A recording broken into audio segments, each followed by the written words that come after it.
বিপ্লবীদের মাটি, এই বাংলা বশ্যতা স্বীকার করে না। আপনি এত চেষ্টা করেছেন, আমি একের পর এক যদি উদাহরণ আপনাদের দিই, আপনারা দেখবেন সেই 19 সাল থেকে ঈশ্বরচন্দ্র বিদ্যাসাগরের মূর্তি ভাঙা থেকে, আমাদের মনীষীদের অপমান করা থেকে, একদিকে কুচবিহারের পঞ্চানন বর্মাকে পঞ্চানন বর্মন বলা, রবীন্দ্রনাথ ঠাকুরের জন্মস্থানকে না জেনে বলে দেওয়া বিশ্বভারতী, স্বামী বিবেকানন্দকে বামপন্থী প্রোডাক্ট বলা, বঙ্কিমচন্দ্র চট্টোপাধ্যায়কে বঙ্কিম দা বলা, সাথে যেন ব্যাডমিন্টন খেলতো, বঙ্কিম দা। আরে মাথা নিচু করে নাম নিতে শিখুন। 100 বার জন্ম নিলেও বঙ্কিমচন্দ্র চট্টোপাধ্যায়ের নখের যোগ্য হতে পারবেন না।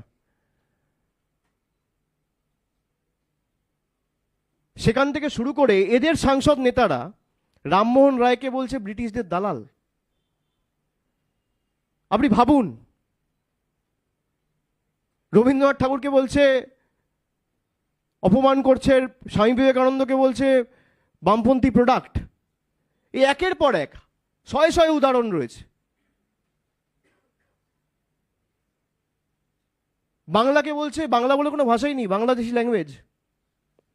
বহাল তো বিয়েতে পদে রয়েছে, আসেন এখনো, তাদের বিরুদ্ধে কোনো ব্যবস্থা নেওয়া হয়নি। বাংলায় কথা বললেই বলে দেওয়া হচ্ছে বাংলাদেশি। এরকম হাজার হাজার ঘটনা গত 6 মাসে ঘটেছে। আজকেও দক্ষিণ দিনাজপুরে গঙ্গারামপুর এবং বালুরঘাটের দুজন ব্যক্তি তাদেরকে বাংলাদেশি বলে জেলে ঢুকিয়ে দিয়েছিল মহারাষ্ট্রে। আমরা তাদের ফেরত নিয়ে এসেছি। বিধানসভা কেন্দ্র হচ্ছে একজনের বালুরঘাট আর আরেকজনের বোধহয় গঙ্গারামপুর, খুব সম্ভবত দুটোই দক্ষিণ দিনাজপুরের কেস। এলাকার সাংসদের নাম হচ্ছে সুকান্ত মজুমদার, দিল্লির কৃতদাসত্ব করছে।